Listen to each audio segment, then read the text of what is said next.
Rev it up and welcome to Cars Yeah, show number 2432. Be prepared to be inspired. This is Cars Yeah, where you'll enjoy interviews with inspiring automotive enthusiasts. Mark Green is here to provide you with a fuel injection of automotive inspiration. So get in, sit down, buckle up, and get ready for a wild ride here on Cars Yeah.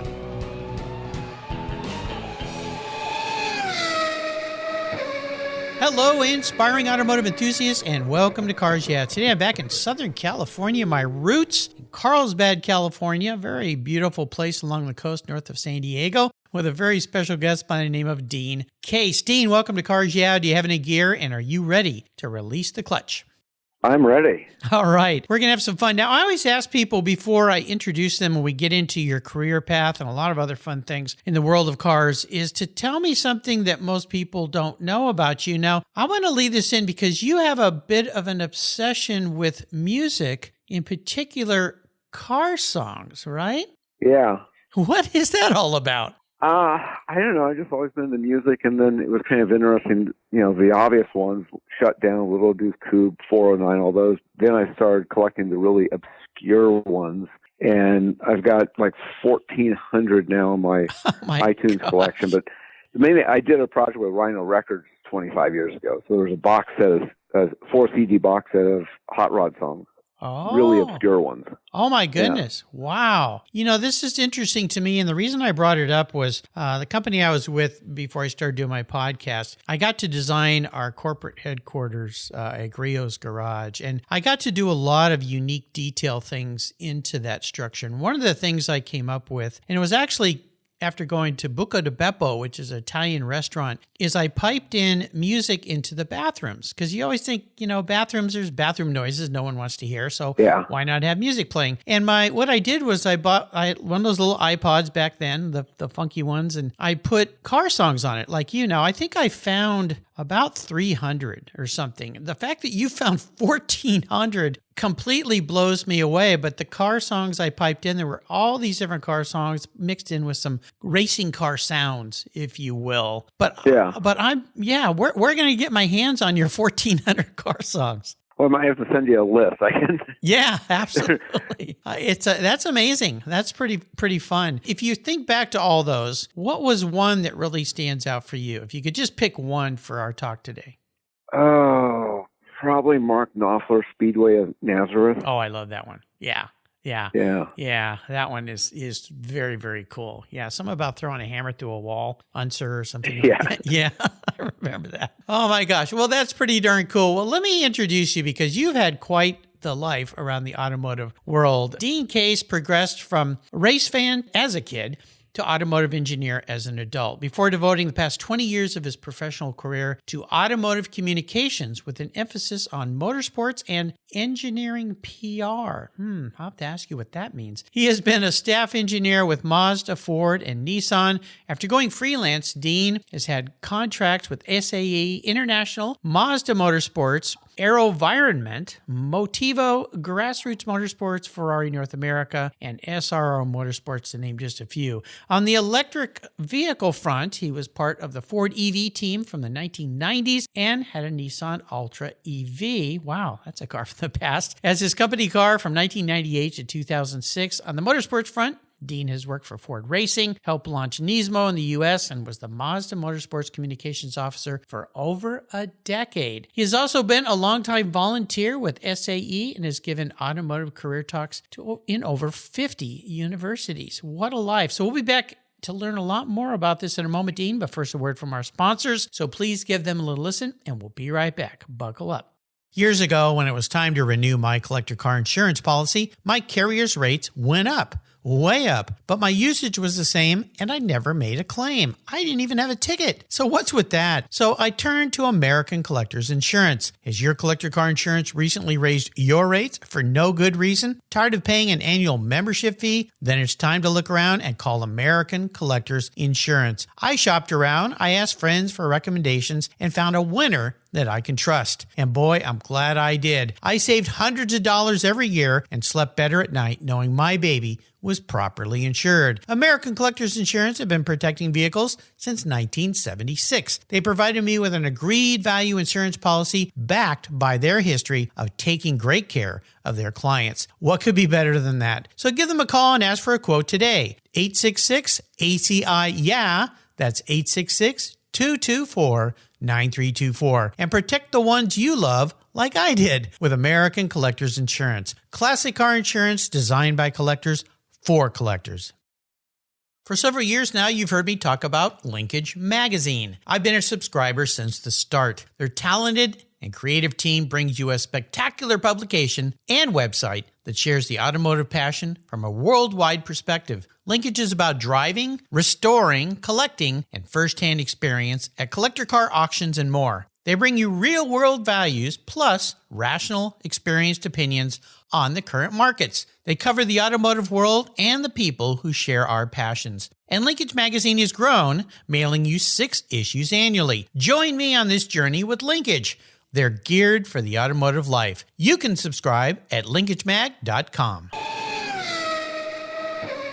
So, Dean, I want to kind of go back and start at the beginning. Now, I understand you went to school at Cal Poly, Poly Royale. I've been to a couple of those parties way back in the late 70s, actually. Last time I went to one of those, learned about a tractor pull, which I'd never seen one of those before. But let's kind of go back, because what I found interesting about you was you became an engineer. You went and worked on all these vehicles and things. Then you made a big career switch into communications and media. And I really want to learn about that too. But let's go back to the beginning. Cars, engineering. What's that all about?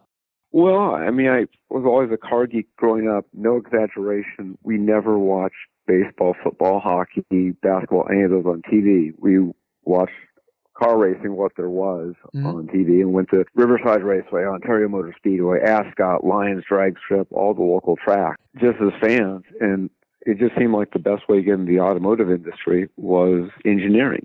I pursued engineering to get my way into the automotive world. Okay. And as you graduated from Cal Poly, a great school, by the way, I loved going up there and visiting. I was dating a girl way back when whose sister was going to school there. So that's what got me up to Cal Poly, is some fun trips up the coast. Your first job was with Mazda, I understand, right?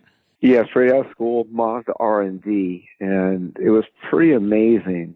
After you sign all the HR paperwork, non-disclosure stuff, they take me back into the studio, and there was a full-size clay model of a 2-seat sports car that was still 2.5 years away from launch.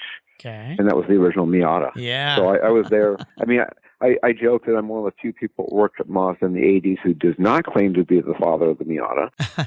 But I was a junior engineer there from 86 until I left in 93. Oh my gosh. And you worked on some cool deals. I mean, the Miata, when that car came out, I remember I was working in advertising at the time, and one of our designers pulled up in the first gen Miata. And I walked out and I went, oh my gosh. And he goes, toss me the keys. He goes, you got to drive this thing. I was driving a Porsche 911, a 74 911 at the time, as my daily driver. And I just remember getting that car, and I almost didn't want to like it because I'm a German sports car guy, but I came back with a huge smile on my face.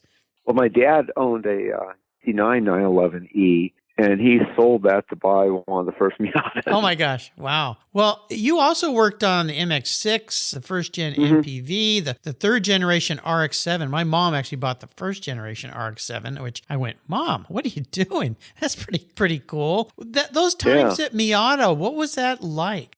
It was amazing. I mean, worked with Bob Hall, who's the real father of the Miata. And working in a branch office of an overseas company is an experience. I mean, I had some amazing Japanese bosses. My first boss there, Jiro Maebayashi, I think he had over 100 design patents to his name. I mean, just an incredible person to learn from. After we launched the Miata at the Chicago Auto Show in February of '89, my boss and I drove one, Irvine, California, to Chicago. Oh, wow. March or early April. So we were like several months before the car hit the dealerships, but it was on the cover of Road and Track, Car and Driver, Automobile, all of them. And so, the first day or so, we think we're like rock stars because we're in this car that no one had seen. And we realized, no, we were the roadies. The car was the rock star. But it was amazing to drive that car across country when everyone knew what it was and they were flocking to it. Oh, yeah. Yeah, you were the superstars, picture opportunity after picture opportunity. And my understanding is after that, you went to Ford and did some work at Ford Motorsport?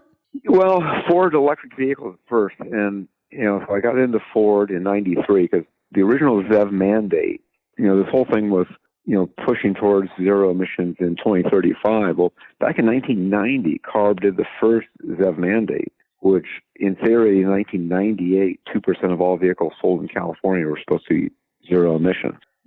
And so everyone was scrambling to figure out how they were going to do that. So I got hired by Ford, and we chased down a bunch of blind alleys trying to figure out what would work. And finally, in 95, CARB backed off and said, yeah, the battery technology is not there. No one will buy these vehicles in their current state. But we're going to still force the 7 largest automakers produce demonstration fleets. So there was a memorandum of agreement. And so what Ford ended up doing was we produced the electric Ranger. So the Lightning is not the first electric pickup truck Ford did. They did, a few thousand Ranger electrics back in 98. Yeah, you say that to some people and they go, what? I don't remember any of that. They did that? Yeah, well, most all the vehicles that were done, all these MOA cars we refer to them as, were fleets only, lease only for the most part. There was only a handful that ended up truly sold to private parties. But while I was there, one of the things that is interesting at Ford is you'd have an annual performance review, but you'd have a 6-month coaching session with your boss. And, they'd ask you, so what do you want to do next? What's your career aspirations? And, if you say the normal things like, well, I'd like to get my MBA and move into product planning or whatever, it's like, okay, we have a path for that. I would just say, well, I want to either be transferred to Ford Australia or get into Ford Motorsports, which were not normal career aspirations. Right. And finally, I got a boss who said, well, let me look into it. And I got an interview with Ford Motorsports. And the way it worked there was the junior program managers were all on loan from other departments. So I got to go to the Ford Racing Group, but my salary was still being paid by Ford Electric Vehicles. Oh, wow. So I got 1 year in motorsports in 97 working with Tommy Kendall, cool. Roush Racing and Gloy Racing. So, Tommy Kendall's become a great friend over the years. I know he's been a guest on your show. He has. He was my 500th guest, and then he came back. He asked me if he could come back for my 1000th show and interview me, and that's what he did. I was really honored. I love that guy. He's great. So that was my entry into both Ford and then eventually Ford Racing. But, we did not care for Michigan winters. I jokingly tell people, I joke that if we stayed there 5 years and I'd stayed 6, there was going to be a divorce or a homicide. Smart money was on homicide. So we moved back. So no, I enjoyed my time at Ford, but we wanted to come back to California. I understand, having grown up there. Yeah, the weather's incredible. And you also then went to work at Nissan. Yeah, everyone thought I was nuts in 98 because I left Ford Motor Company, which was doing extremely well, turned down Toyota, and took a job at Nissan when they were jokingly referred to as beleaguered Nissan. That was before Renault stepped in. Mm-hmm. And they were $20 billion in the red. Oh, my gosh. But it was a good culture. The people in the engineering group within Nissan North America was just a really cool group of people, which is what attracted me. Boy, when you talk about being that much in the red, how did they turn that whole thing around? Well, part of it was the Renault involvement, but the U.S. had already kind of turned things around. Every car company is cyclical. When I speak to student groups, sometimes I'll get the question, and it's like, well, who's the smartest car company? And I somewhat sarcastically note, whoever has done the fewest stupid things over the preceding 36 to 48 months, because it seems like every car company shoots themselves in the foot periodically. Oh, yeah. And, and some of that, though, when you think about it, you look at the timing, if you're a fan of that last generation RX-7, the 300ZX, the Supra, all of those died out not because they were bad cars, but because of the yen-dollar exchange rate and the Japanese economy. Yeah. And so you've got a lot of these things that some of it, a car company can be doing quite well in one market and failing in others. Mm-hmm. And so Nissan was really already on the comeback in the U.S., and it took a little bit more of a turnaround in Japan and some of the other markets. But it was just, it was a good time to join Nissan. Got to participate in the launch of the 350Z, because after the Z had been discontinued after the 300ZX. Mm-hmm. And, launch a Nismo. So I got to do some really cool things at Nissan. No doubt. And that was also, I did my career change from engineering to communications while at Nissan. Well, that was my next question, is you did a very interesting thing to switch from engineering to communications and media. What prompted all that? Well, a lot of things in life are dumb luck of being at the right place at the right time. Yeah, that works good sometimes, doesn't it? Yeah. Well, I was the Nissan, I was the model line engineer for the Altra EV. Mm-hmm. And one of the things they asked me to do was to go out and help support some media events. They were launching I think it was 2000 facelifted Frontier pickup truck, which wasn't a big story. So they took along the Nissan Altra EV and the Hyper Mini and the Tino hybrid that Nissan had at the time. And so I was just going along as the EV Q&A guy. And ultimately, the funny thing is the person from marketing who was supposed to give the overall EV presentation, the role changed like 2 weeks before the press tour we did. And so the new person was kind of thrown in the deep end. And you think about electric vehicles, there's a lot of new terminology. Just the vocabulary is different, particularly thinking back to 1998, 2000, that time frame. And so I ended up giving the presentation in front of the media, despite the fact I had no real experience in that. And I held my own with the journalists. And so a few months later, there was an opening in corporate communications at Nissan. And I called Tim Gallagher, who was the PR manager, and said, "Hey, Tim, before I commit career suicide in engineering, would I even stand a chance of applying for this job? Because I don't have, a PR or a journalism background." He goes, I think his response was, "Yeah, it'd be good to have someone in the department who knows how cars work." There you go. And so I discovered my niche really is explaining technical topics to non-technical people. Ah, very interesting. Cool. And, I used to get a strange compliment. Your writing is excellent. Then there's a pause for an engineer. It's kind of like being told you're the healthiest person in the intensive care ward. You're not really sure if it's a compliment or not. But most engineers hate to write and hate giving presentations. So I enjoy it. Well, this is interesting because my son is UX writer at Google, and he interfaces between the code guys, the in-deep code, the engineers basically, yeah, and then how the customer reads and perceives information or gets information on the other end. And he said the reason they created this entire department, he works for multiple entities within the company, was because the folks that are these engineers, they aren't really the best communicators. They're great, brilliant engineers, but right, it's like trying to read an IKEA how to put it together. It's like, who wrote this? Yeah, this has got to be easier than the way you describe it. So I understand. Well, today you have your own business, right, in communications? Well, I'm a freelance consultant. I mean, I have a business, but I don't have any staff or anything. I just, I'm now at a point in my life I can kind of pick and choose clients I want to work for. Nice. Yeah. Well, one of them I noticed is Motivo, since they're one of your primary clients. Can you tell us about them? Yeah, and that was a great connection. You talk about connecting the dots. Back in 2006, my first contract as an independent was running the Formula SAE design competition, the student competition here in California. And so I had to recruit 200 volunteers to run the event. So one of the people I approached was Rod Millen, who was running an engineering firm. I started out as motorsports, but Rod built this large company, very successful truck development company. And I met some of the guys there, got them involved as volunteers. Years later, and then all of a sudden out of the blue, 2012, I get a phone call from a guy, Praveen Pimenza, who's at this company Motivo. He had left Millen Works after Rod sold it, and just asked if I had any bandwidth to help them with some media relations. Like, sure. And Motivo is, I jokingly refer to the early days, it was Millen Works 2.0.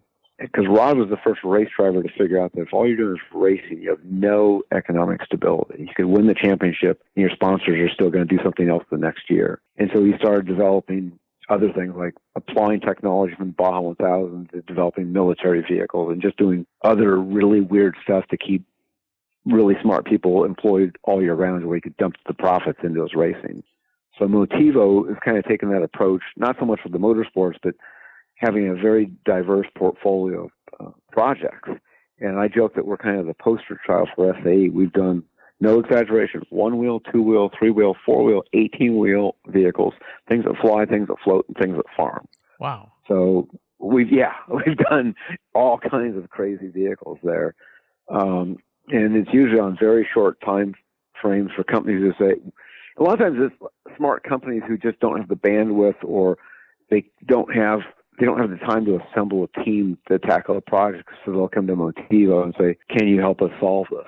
Mm. So I've done some really wild stuff. The most interesting one, though, is an electric tractor that's driver optional. We spun that off of a separate company, which is Monarch Tractors. Cool. Well, it's funny because my dad grew up on a farm, and so I guess maybe, and I never lived on a farm. He was the one of 5 kids who came out west, became an architect. So I grew up on the coast, a long-haired surfer kid, but I go back and visit, and I look at some of these, you come across these wild YouTube pages, and one is a farming deal. And these tractors nowadays, you don't even need a driver. The guy or gal sits in the thing and then programs it, and it just runs down the rows of corn and harvests and wheat or whatever it is. So why have a driver in there? I think it just do its deal and come back and unload. It's pretty phenomenal. Well, you've probably been to SEMA, I'm assuming, many times. 31 times. Yep. Yeah. But you've probably never been to World Ag Expo, have you? No, I haven't, although I've been to Intermechanica in Frankfurt many times, and there they had some quite spectacular large industrial trucks out in there. I mean, Intermechanica is bigger than SEMA. It's just, maybe not now, but it's huge. Yeah. And you'd look you'd look at some of these vehicles and go, and this was a while, it's been a long time since I've been there, pretty phenomenal engineering feats designed into these vehicles. Well, World Ag Expo is in Tulare, so halfway between Bakersfield and Fresno, and it's SEMA for farmers. Yes. Unbelievable equipment. And I'm like you, a city kid, so I'd never seen any of this stuff till I went to Cal Poly. And so it was kind of fun to get reunited with a agricultural project later in life. Very cool. Motivo, I'll put a link to that website. I was glancing at that, and it's pretty phenomenal. Well, your career path, that's why I really wanted to have you on the show, because it's very interesting, and it shows listeners out there that want to get into the automotive sector. There's lots of different avenues and ways to go, and you can even change course along your path if you see something that's more interesting, like what Dean has done today. That leads me to a question about what I call our driving inspirations, people that have been very helpful to you in the past. I assume with all your different experiences, there are a lot of them. You mentioned the Japanese gentleman when you're at Nissan. Is there somebody, though, that maybe stands out for you that really had a big impact on your career path? Oh, man, there's several. I mean, when I give my student presentation, I put up a gratitude slide, and I've got like 50 names on it of people who did things. Okay. No, it's I mean, if I had to pick out just a couple, the ones that had a huge impact, my first mentor, Eric Barr, I met when I was doing an internship, a co-op, and he's the one that got my resume into the chief designer at Mazda. He actually was selling a car, and Tom Matano, who you've interviewed, came to look at Eric's car. A few months later, there was an ad in the LA Times for a junior engineer, and Eric handed my resume to Tom Matano. Wow. That's how I got my interview at Mazda. I got into Ford thanks to Dr. Roberta Nichols.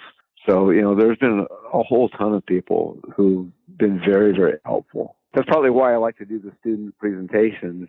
That I think the best way I can thank those who helped me is to help others further downstream. Yeah, well, we're going to talk a little bit about giving back in a moment here, but you're right. It's something that when I talk with young people, I always say, the old saying, sometimes it's not what you know, it's who you know, and making these relationships and keeping them and nurturing them and bringing them forward really helps you throughout your life. No doubt, though, you've met up with some challenges. I mean, working in all the different fields that you've worked in, is there one that stands out for you that was quite challenging to go through, but now you look back and say, it taught me a lot of things? Yeah, well, a couple of times I tell students sometimes having a really bad boss is a good thing. Because if you have a great boss, you're inspired to do great work. If you have a mediocre boss, you're just kind of like, well, at 5 o'clock can I leave? If you have a compelling jerk of a boss, you're compelled to find a better job, or find a new career path. So, I mean, there's been a couple of times where I've had that happen, where it's kind of like, need to move on. And it may not have been it was a bad person. It was just a bad match personality-wise. Well, you're right. My son, during one of his summer jobs when he was in high school, had a very challenging boss. And he would come home going, Dad, I don't know how I can do this. And I remember saying, Blake, throughout your life, you're going to encounter some challenging people. This is a good test of how you can work with them. Stick with it. Find out what this person's needs and wishes are and how you can do better, and see what you can learn from it mostly. The good thing is it's only for a few months and it's over with. Unlike getting stuck with a mortgage and, car bills and everything, and you just feel like you can't leave because it's miserable. But I like the way you said it. Having a really bad boss can be a good thing. Yeah. Well, I think identifying it, right, is important, and realizing, okay, there are some other alternatives out there, or go out and start your own business. Even better yet. So you can learn from a bad boss how not to treat others when you're the boss later on. Absolutely. Yeah, very cool. Is there a special vehicle that you've had in your past that really stands out that you could share a story about? My first car was a 1967 Mini Cooper. Oh my gosh, how fun. And I bought it. It needed far more work than I realized when I bought it. Of course, when you buy a used car when you're a teenager, you don't really look at it. It must be an old British car. Yeah, exactly. So that car meant a lot because, one, I loved Mini Coopers, and I spent a year restoring it with my dad and some help from my brother. And so that was cool. And, I jokingly tell people, like, every time it broke down, I was able to fix it on the road. Yeah, well, there's your engineering skills coming through, even at a young age. Yeah. Which was cool. I had a roommate who's had a friend with one, and when I was in college, and he brought it over one day, and I'd never ridden in one, much less driven one. And he drove me. I was living in Pacific Beach at the time, going to UCSD, and we drove up to the Cross at Mount Soledad in La Jolla. And there's this windy road you get to go up. And he drove up and said, "Okay, you go down and drive up." Oh my gosh, I couldn't believe what that car could do. What? Oh, I know. Yeah, little tiny wheels and tires, and the engine looked like a sewing machine. Quite phenomenal. So here's a bit of a car psychologist question for you. If I was to crawl into your head and see what you would be as a vehicle, manifest as a vehicle, reincarnated as a vehicle, being this engineer and communicator might bring an interesting answer to this question. What would you be and why? Oh, well, I still will go back to that first Miata. I mean, just because it was lightweight, simple, direct, no frills. I mean, that car is probably the one that, I have the biggest connection with, even though I was a relatively small player in the program. Well, it sounds cool. And those cars, boy, they've come a long way. When you think about motorsports, how many groups race those things over time. And whenever I see the first Miatas now, it's kind of like seeing the first Boxster. And they just have evolved, but they're kind of the same. But they've evolved so much. And that Miata was so simple, very simple, clean car. No, it was. It was, back to basics. It was.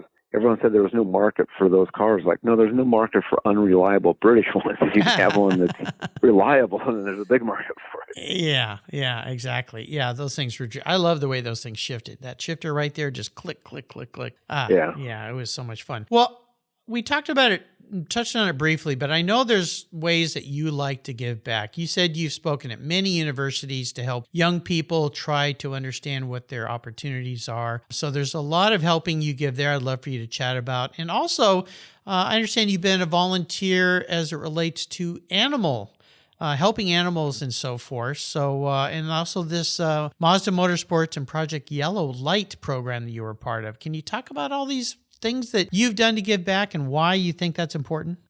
Yeah, well, the SAE one's pretty simple. I'm a part of the SAE Industrial Lecture Program, which means any SAE student chapter can invite me. And there's I think 35 other speakers that are available resources.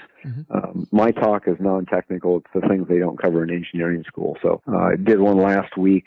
A couple. I've done University of UC San Diego recently. I did University of Nevada, Las Vegas, Cal State Long Beach, and probably got a couple more over the next couple of months. But those are fun. Those are a part of the SAE program, and that's something for anybody who's in high school or K through 12 world listening to this type of podcast, or parents trying to influence with their kids.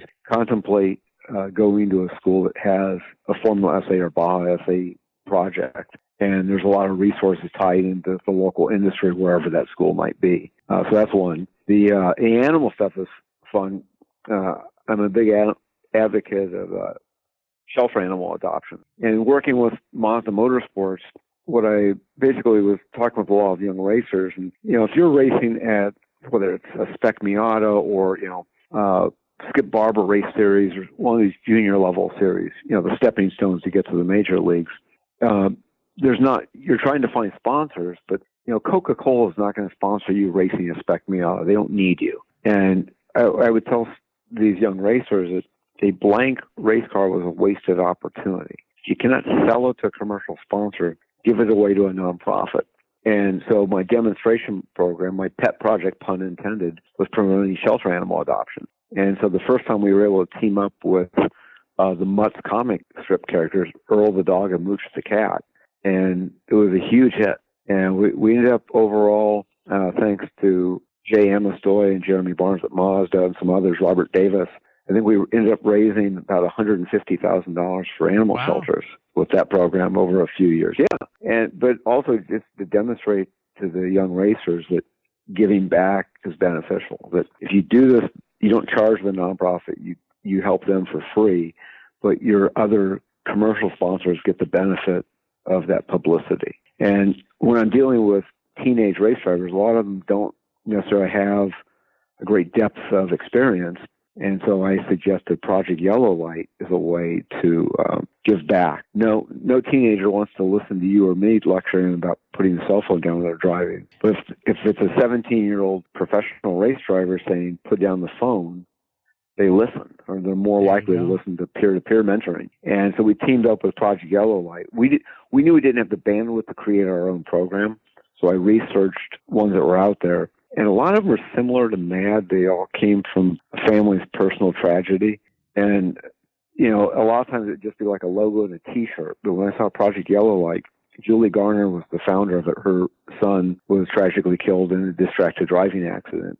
Julie worked for an advertising agency. So she put together a program to where there'd be an opportunity for kids to develop 25-second PSA videos on distracted driving with scholarship money there. And because she was a connection with the ad agency, it was tied into the ad council. And these ads have appeared. I've seen them on TV. It's great. But we got the young Mazda race drivers to participate in the program. And so we had several representatives from NHTSA show up at one of our races back in 2012 at the Baltimore Grand Prix to help launch the program. So that was really something I think that was very helpful on both a public safety aspect, but also mentoring the young drivers to show them the value of giving back and do it with no expectations, but you don't know what might pop up positively later on. Well, it's tremendous. Thank you for all that you do, all worthy causes. How about a great book? We love to share books here. Is there a book you could recommend? Oh, man, so many. Yeah, a lot of them. Well, it's kind of funny. I know that you talked to Garth Stein. The Art of Racing in the Rain is a great one. Sylvia Wilkinson's probably one of my absolute favorite authors and has become a friend. She's written a bunch of novels, but she's also written some of the greatest car books out there. And her most recent one is Dirt Tracks to Glory, which is the early days of stock car racing, just back in print after 30 some odd years of not being in print. So she updated it. So that would be one that's new that maybe a lot of your listeners haven't heard or read already. Awesome. I'll make sure to put a link to that on Dean's show notes page. And Garth Stein, of course, I believe his book is probably the most recommended, if either that or AJ Bames' book, Go Like Hell, are two of the highest recommended car books that I've heard here. But I was lucky to meet Garth years ago at a book signing when he launched some kids' books and bought those for what I hoped would have grandchildren one day. And now I'm blessed to have two. So we'll share those with them when they're old enough to pay attention to listen, and maybe when they can read them later on. But he's the local guy up here in the Pacific Northwest. Right. So, Well, we put Garth into a Mazda race car, and we badgered Patrick Dempsey into reading the book to where then Patrick bought the movie right. Oh, yeah, there you go. Okay, well, there you go. It's all about connections, right? Just like you were talking about. Well, let's go on the ultimate drive here. If I could park any car in the world in your driveway and allow you to take it for a drive, what would it be? And more importantly, if you could take somebody with you, even somebody from the past who's no longer with us, who would that person be? Well, my ultimate car, and I have no idea how these actually drive them, would be the original Lamborghini Miura. I still think that's the only exotic that I find really appealing. I have no idea what it's like to drive one, but that would be the ultimate bucket list car for me to drive, I think, would be an original Miura. And, this may sound hokey, but I would just take my wife.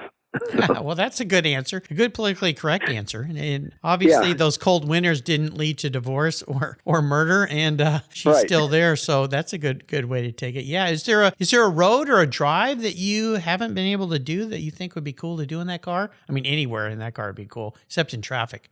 That would probably be someplace in Europe. I mean, I've driven, obviously I've done Highway 1, gone many, many times from San Luis Obispo to Monterey. That's just a gorgeous stretch of road. A few years ago, I finally got to do Tail of the Dragon. Nice. Which is incredible. Well, the Miura is fun. I have been able to drive one once a while back. Sold a race trailer to a guy who had just restored one, and he brought it over and let me drive it. And oh my gosh, that's one of the most beautiful cars in the world, I think. I mean, there's like a top 10 list of just insane cars, but it was quite fun to drive. I didn't get to do, I wasn't on a track, so I didn't get to really drive it hard or anything. It was kind of on a back road thing, but just a delight. I mean, just everything you would hope it to be. But of course, lots of times those old cars compared to the ease of new cars these days, even new exotic cars, is quite different. But it's a different era. You just kind of put your stringbacks on and go back in time.